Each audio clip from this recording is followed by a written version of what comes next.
చిత్ర పరిశ్రమలో a film ఇండస్ట్రీలో లేనట్టుగా తెలుగులోనే ఎక్కువ మంది స్టార్ హీరోస్ ఉన్నారు. వీళ్ళ రెమ్యూనరేషన్స్ కూడా చుక్కలను తాకుతున్నాయి. ప్రస్తుతం టాలీవుడ్ సినీ ఇండస్ట్రీ ప్రాంతీయ భాష హద్దులను చెరిపేసింది. పాన్ ఇండియా లెవెల్లో ఎక్కువ హిట్స్ అందిస్తున్న ఇండస్ట్రీగా చరిత్ర తిరగరాస్తోంది. అన్ని ఇండస్ట్రీలు కూడా మన తెలుగు ఇండస్ట్రీని చూసి చాలా నేర్చేసుకుంటున్నాయి. అంతేకాదు మన తెలుగు హీరోల సినిమాలో 100 కోట్లు కొల్లగొడుతున్నారు. ఈ నేపథ్యంలో టాలీవుడ్ కథానాయకుల్లో ఎవరెంత రెమ్యూనరేషన్ తీసుకుంటున్నారో మీరు లుక్ వేయండి. తెలుగు ఇండస్ట్రీలో హ్యాండ్సమ్ హీరోగా పేరున్న సూపర్ స్టార్ మహేష్ బాబు ఒక్కో చిత్రం కోసం దాదాపు 80 కోట్ల వరకు పారితోషికం తీసుకుంటున్నారు. రాజమౌళి సినిమా కోసం ఏకంగా 3 ఏళ్ల కోసం 350 కోట్ల వరకు రెమ్యూనరేషన్ తీసుకుంటున్నట్టు సమాచారం. మొత్తంగా లాభాల్లో వాటా కలిపి ఈ రేంజ్ రెమ్యూనరేషన్ అని చెబుతున్నారు.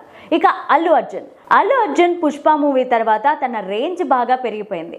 పుష్ప మూవీకి ముందు వరకు ఒక్కో చిత్రం కోసం 50 నుంచి 60 కోట్ల వరకు రెమ్యూనరేషన్ తీసుకునేవాడు. కానీ పుష్ప 2 కోసం ఏకంగా 300 కోట్ల పారితోషికం తీసుకొని సంచలనం క్రియేట్ చేశాడు. సినిమా కూడా సంచలనాలే క్రియేట్ చేసింది అనుకోండి.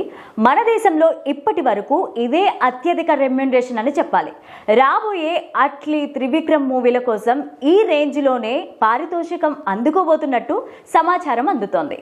ఇక ప్రభాస్ బాహుబలి సినిమాతో పాన్ ఇండియా లెవెల్లో ఆయన సత్తా చాటుకున్నారు. తర్వాత ప్రస్తుతానికైతే ప్రభాస్ ఒక్కో మూవీకి 120 కోట్ల నుంచి 150 కోట్ల వరకు పారితోషికం తీసుకుంటున్నారు.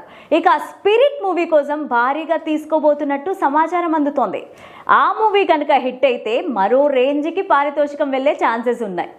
ఇక ఎన్టీఆర్ RRR మూవీతో ఎన్టీఆర్ రేంజ్ పాన్ ఇండియా లెవెల్కి పెరిగిపోయింది. సో ఎన్టీఆర్ ఫ్యాన్స్ అందరికీ తెలుసు, RRR మూవీకి 40 కోట్ల రెమ్యూనరేషన్ తీసుకున్నారు. రీసెంట్గా వచ్చిన దేవరాతో పాటు త్వరలో హిందీలో చేయబోతున్న వార్ 2లో ఏకంగా 100 కోట్లకు పారితోషికం తీసుకుంటున్నట్టు సమాచారం.